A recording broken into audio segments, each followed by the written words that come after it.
Now we're rolling. Damage Plan MMA podcast. I am Jason Laporte. As always, my co-host Zach Partridge in the house. What up, dog? How you doing, sir? Good, man. Good. I just got some news. I think that there's going to be some big news coming here soon about the big Fierce card in November.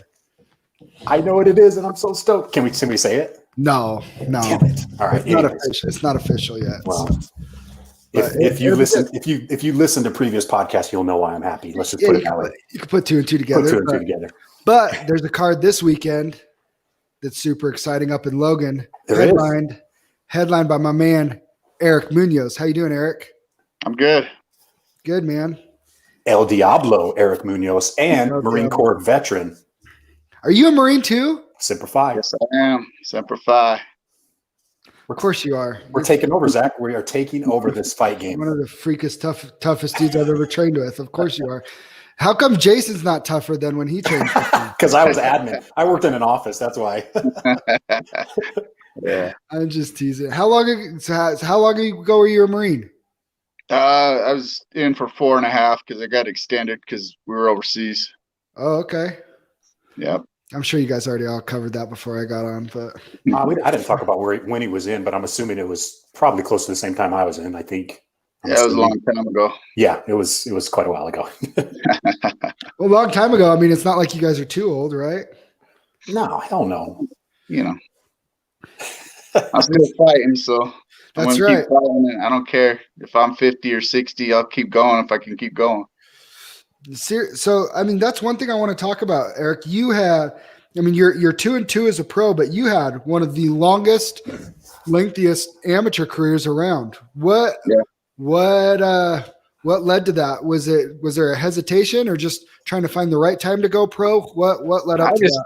I always thought I was just too old to do it. And then it wasn't until I switched over to Link and with being with Iman and Fabio and those guys, and they just said, you know what else you got to do? If you're going to continue to fight, you might as well start getting paid for it.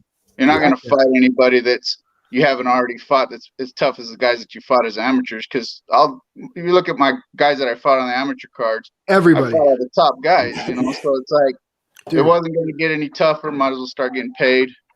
And so that's the reason why I decided to go ahead and jump into it. And my very first one, I actually took it at heavyweight. Yeah, that's right. With Andy, huh? Yeah. So, and I understood, Andy was he's heavy, but he's not really actual heavyweight. He was probably more like a 185er in reality. If he wanted to lose the weight, he just didn't want to lose the weight. So that's one of the reasons I took the fight. Cause it's not like I was going to fight Iman or, I was going to fight like Ben or somebody like that. You know what I mean? That'd have been like, nah, I'll fight somebody in my weight class. Yeah. Yeah. No, because I mean, for those of y'all that don't know, I mean, you shared the cage with, Thomas Harper beat him, good win. Adeline Ashcroft, super. I mean, poor kid broke his leg in his last fight, but whenever he comes back, he's super talented.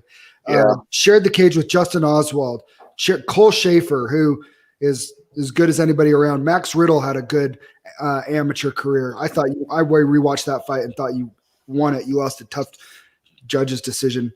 Graham's been around a little bit, and then pro Nick Martinez, Tracy Hardy. I mean, you've been in there with everybody around. Yeah. So that fight with Alden was a crazy fight because we fought outside in Spanish Fork and it had to be like 32 degrees outside. It was freezing cold.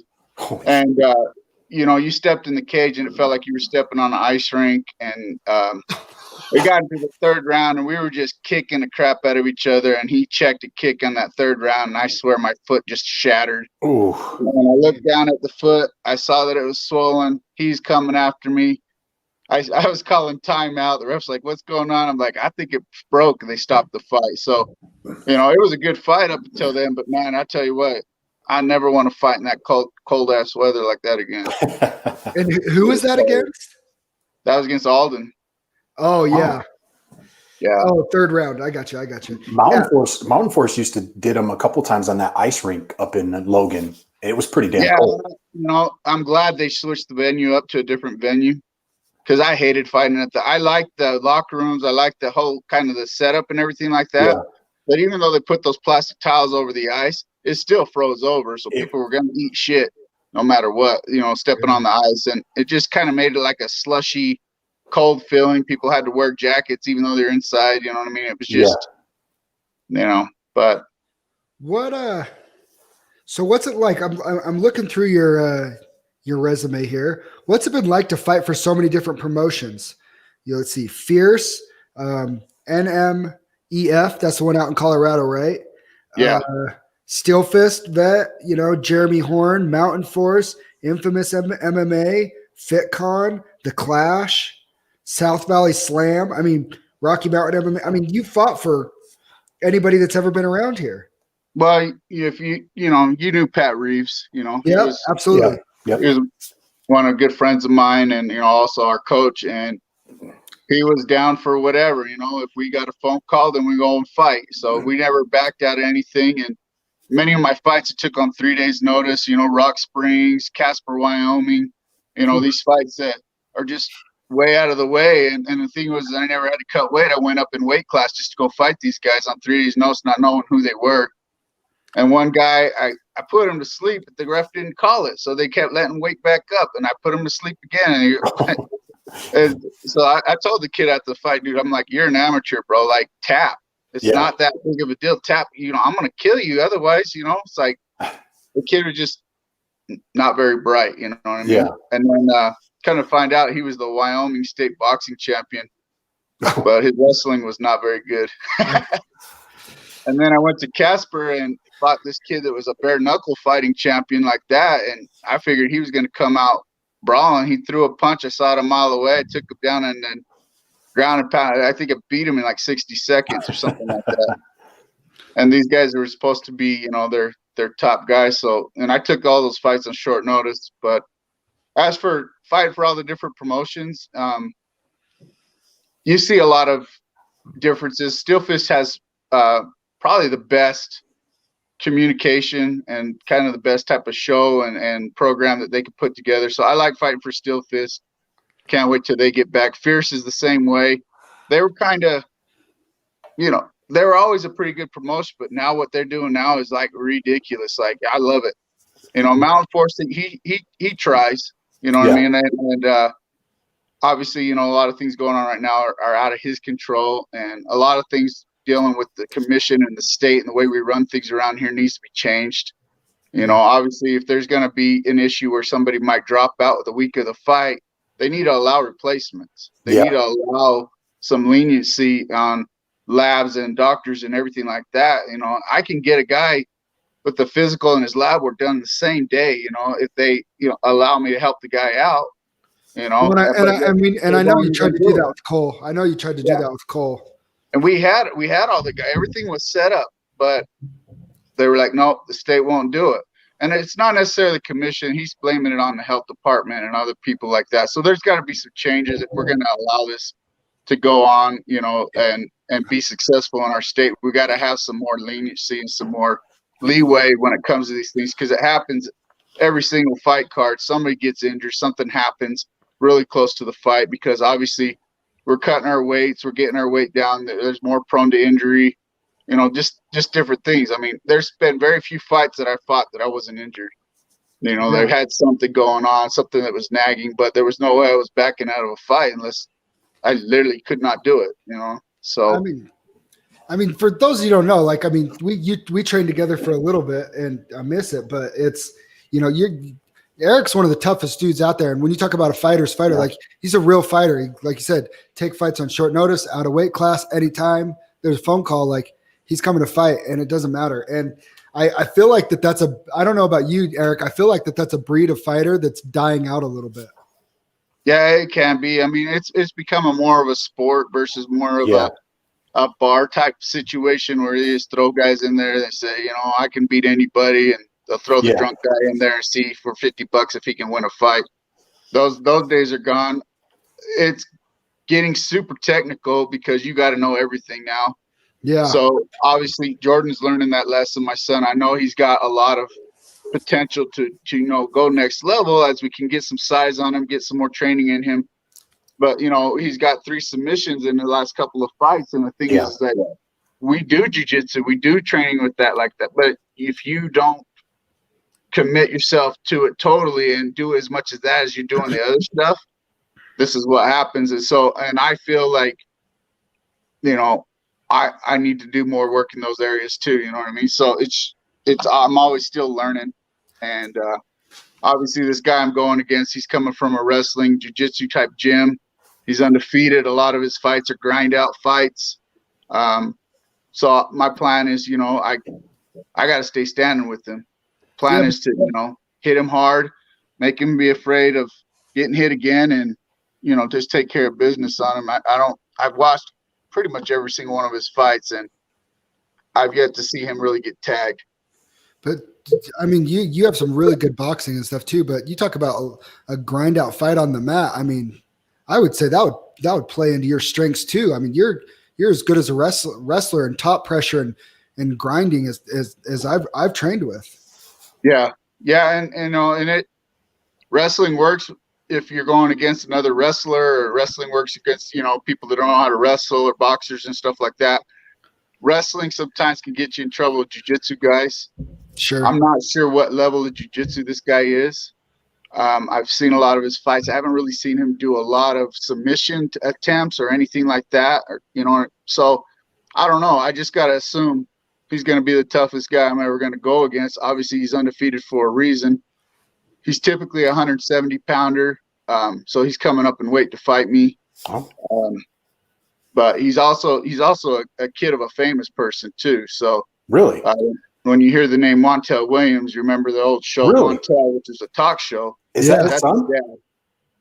That's his dad. So interesting. Yeah.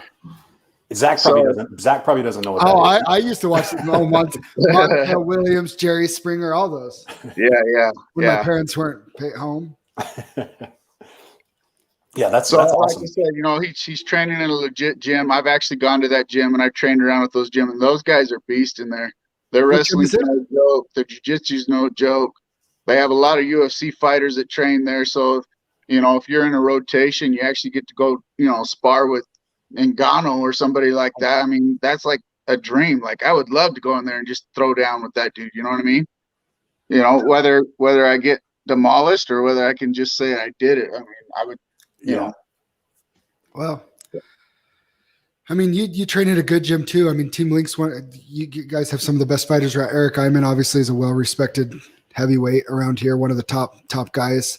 You know, Fabio, he's I'll be on the same card with him. He's a really good fighter. Tiago, really good fighter.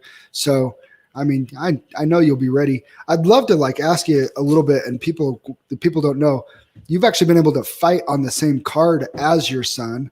And then to be able to do this with him, what's that like? Because that's a pretty unique, I think, experience that you guys get, and a bond that you guys get to experience together. Yeah. So I was super ready for it. You know, obviously I've been a wrestling coach for over 30 years. And so, you know, Jordan was like 5 years old when I put him in wrestling. So I've always been there, and it's a different atmosphere. Yeah. You still have that want for him to win. Like you're like when you're watching a movie or watching the fight, you're kind of moving and everything like that, as if you're in the fight yourself. So you do that. When we got to the fight, it wasn't until he finally got in there on that first fight, and I couldn't really be in his corner because I was on the same card. I had to watch it from the stage, but I thought I was going to pass out. Like it was intense. My heart was going really fast. I was like feared for his life. Like, what am I doing? Like, is this something that was going to turn out positive? Did I just put him in a super bad, dangerous position? Because the kid he was fighting at the time was, you know, ranked in top 10, you know what I mean? And Jordan hadn't even fought yet. Now, a lot of people don't know about Jordan, but he wrestled all the way through high school. He did a lot of backyard fights against big kids that he shouldn't have been fighting. And he's always been able to come out on top. So I had that in the back of my mind, like, okay, but those guys aren't really trained. Yeah. And then when he came out with the win, it was a super, you know, exciting and proud moment. So, you know, obviously we've had some struggles with getting some wins lately like that, but it's not because we're fighting bums. We're fighting the top guys. You know, we're not looking to get an easy way and pad a record or anything like that, because that's not going to help him. Yeah. We're going to learn from these fights. We're going to, get better. And then when it comes time to go next level and go pro, I think he's going to be more than ready. No, I 100% agree. And that was the other thing. Somebody mentioned, somebody messaged me when Jordan didn't get it done the other night is last week when he fought last weekend. And I was like, yeah, but like the kid looked good that he was fighting. It's like, and everybody that Jordan's been fighting, like they're all tough fights. Yeah, that kid, like that kid had a whole bunch of fights at Tough Enough. And, down there, you're getting all the guys from Vegas. You're getting, guys from all over the place. Like he fought a guy that I think is fighting in the UFC right now. Really? And the kid, he's gone against really good competitors. So, I mean, the thing about it was like we're not going to take easy fights. It's like that's not going to help us get any better. I'm just looking at we dropped the dude in the first round. Jordan, we worked on a couple of different techniques. The guy threw a kick, Jordan threw the punch, dropped him, and then we worked on not getting head thrown. He stopped that. He took the guy down. Everything was good until the guy got his arm. So it was. Obviously it's a learning experience, knowing which way to roll when something happens or which way to block a submission attempt. And so that's, what we're going to be working on until his next fight, which we're probably going to wait till January or so, see, give him some time to kind of heal up and get the jiu-jitsu training in and everything like that. Cool. Yeah. I was just looking at who he's fought. I mean, his first fight was Jaden Marshall, who had already had 3 fights in the cage when he fought him. Then he fights Doug Anderson, Austin Atkinson, Robbie Minor, who's turning pro on Zach's card. And Austin missed weight in that fight. He did. He had a bad weight. Yep. What, 10 pounds, something like that? He missed 10 pounds. Yeah, it was a 10-pound fight. Yeah. So it's obviously, there's been some. There's reasons for it. Yeah, exactly. But at the same time, we went. I think it was all the way to the 3rd round against that kid before Jordan took a kind of a bad shot and the guy got his neck. But that can happen to anybody. So, well, I mean, it's amateur, so get the losses out now, work through the kinks, figure out the problems, and get them fixed. And so, exactly. Unfortunately, you've had a lot of experience with that, right? Because you had a nice long amateur career. Yeah, I've had a few fights. Eric, I don't know if you can see, but there's the people that commenting. Can you see it on the screen there on the bottom? I'm assuming that's your wife. Yeah, that's my girl. Yeah, that's the girl. She says, "Hey," and then Sam says, "That's Eric's wife." Yeah. Yes, Sam. I've been working with Sam trying to getting her ready to compete next year. She wants to do a bodybuilding show. Yeah, I know. She was trying to do that before all this stuff happened and everything like that. Yeah, she started when Eric was in fight camp last year before he fought Cavender, and it just not a good combination going through your first prep and trying to deal with your soon-to-be husband going through a fight camp, and then everything that happened in that fight and happened to help him. And it was. But yeah, she's back on track now, and we're gonna rock and roll and kick some ass next year. Nice. Yeah, my fiance, she wanted to compete too. Back a while ago, she was doing it. In her early 20s when she, before she had some kids, she wanted to try to compete. So she trained back in the days and wanted to get back into it. It just hasn't kind of panned out. So, obviously I would love her to be able to get into that too. So we'll see how it goes. Well, I know a guy when you're ready. So Eric, I'm going to go ahead and assume you're going to get the job done this weekend because I think very highly of you and your skill set. What's, like you said, what's after this? Like, what's the goal, or is it just to fight until you just can't anymore? Yeah, pretty much. When it feels to the point, when I get to the point where I don't see anybody that I feel like I can beat, then I think it's time to be done.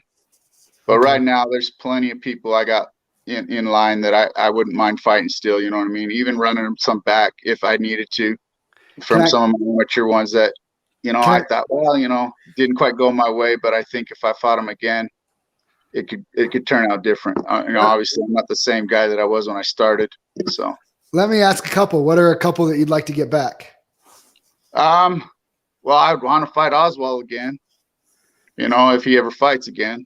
Yeah, he's been out. He's been out for a while, right? Yeah, so he's one I wouldn't mind.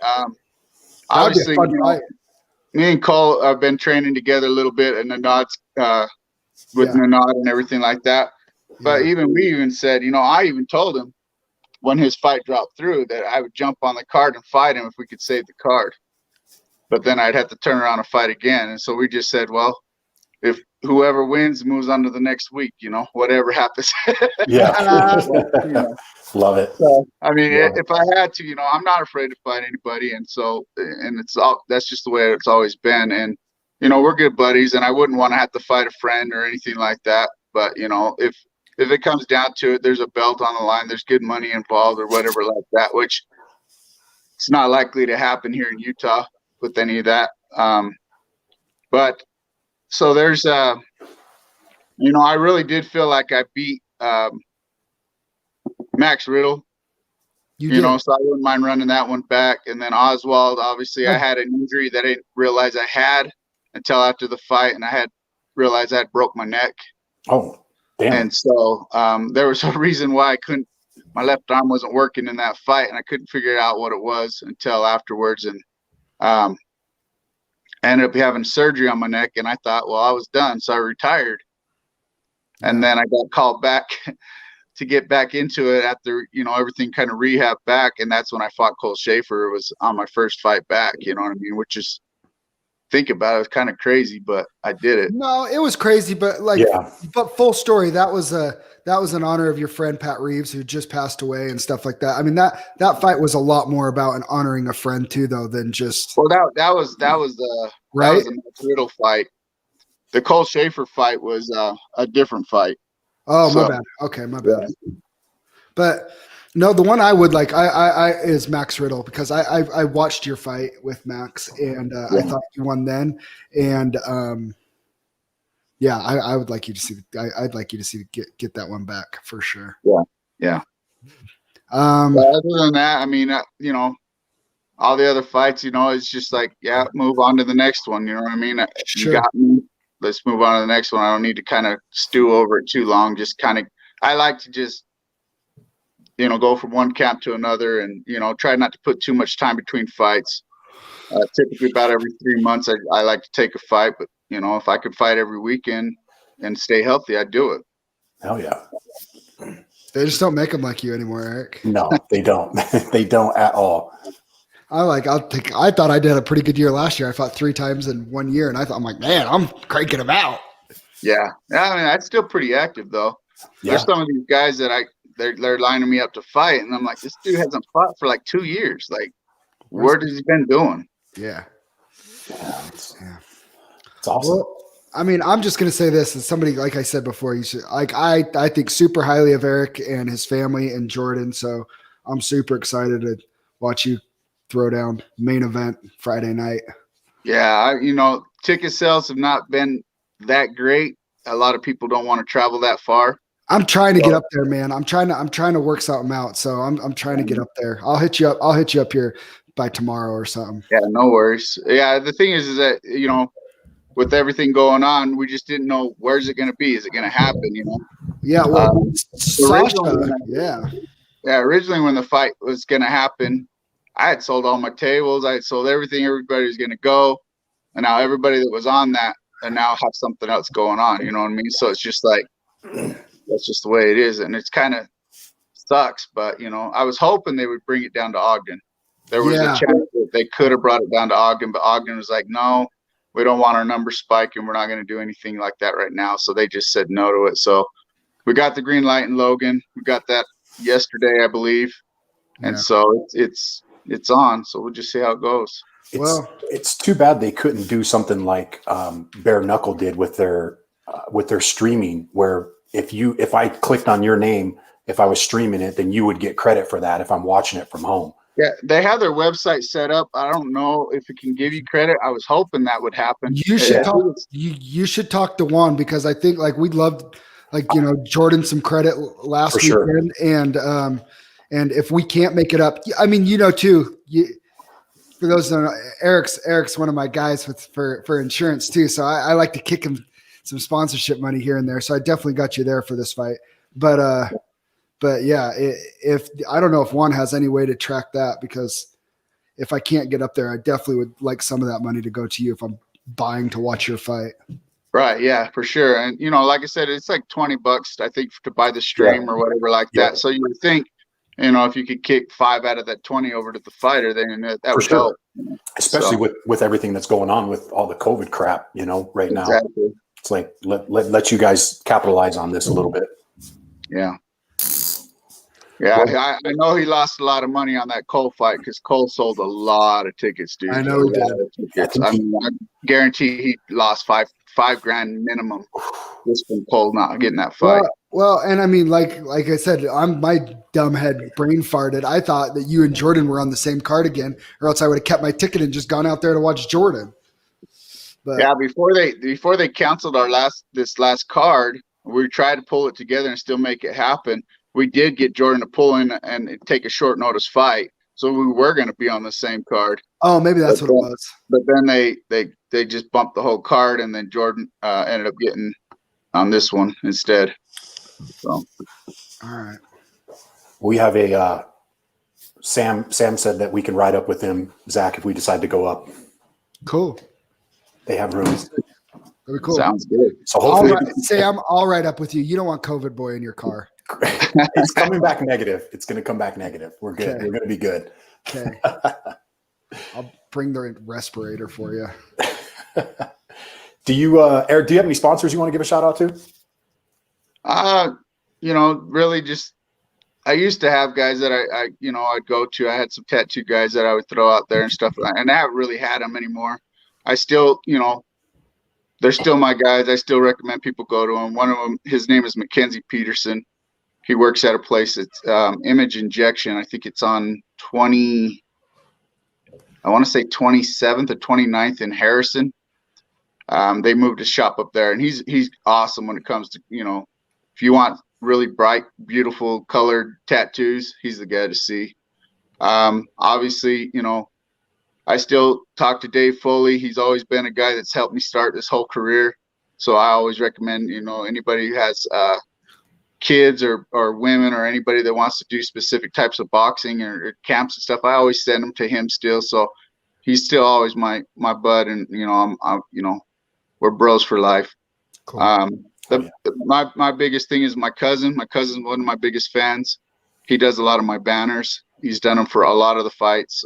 He's done them for even Bryce. He did his banner. Oh, cool. So he's always down to make banners. So if you guys ever need any banners or anything done, just let me know. He can get you them for way lower than what you would think you'd be paying. Sweet. Cool. And then obviously I train with Fabio at Team Link and everything, and they're the reason I'm getting better. Eric Iman puts us through some hella drills, and Fabio, there's no quitting him or Tiago. If you go to spar and get ready for those guys, you better be ready, because they don't take it easy on you. You drop your hand, you're gonna pay for it. So my hands are getting a lot better for staying up on my face, because those guys won't let it slip. They don't take it easy on you. So the reason I'm getting better, the reason I'm still staying in this game is because those guys, and that gym it's a legit gym. It's one of the only gyms that I've gone to where I have 4 or 5 coaches. I don't have to plan anything. I show up, they tell me what to do, and that's the way I like it. It's cool. Is Coach Alex still up there? He's not. He went back. He's from like West Valley. Yeah. Yep. So I'm not sure what happened. I was kind of gone at the time, but then he ended up going back, and I think he's coaching up in Salt Lake. So he's him and I used to train with him 20 years ago. Yeah. He's awesome. Yeah, he's a good guy. He worked with my footwork a lot. So and so a lot of that's still there. We still do a lot of those same types of drills and everything like that. But yeah, Eric works with my kickboxing and my Muay Thai, a lot of my footwork, and then Fabio and Tiago, they're on the fence. They're grinding you down to the ground. They're making sure that you know how to get out of situations that usually get people in trouble. You know what I mean? So that's what we've been working a lot of off the cage. Yeah. Right on. Hell yeah, man. Well, we appreciate you taking the time out of your day to join us, and good luck on your fight Friday night. We'll be watching one way or another. We'll be watching. So, all right, guys. I just want to tell my girl, I love you, babe. I see you're watching. Yeah, there you go. right, Take it easy, Eric. Thanks again, man. Eric. Appreciate it, bro.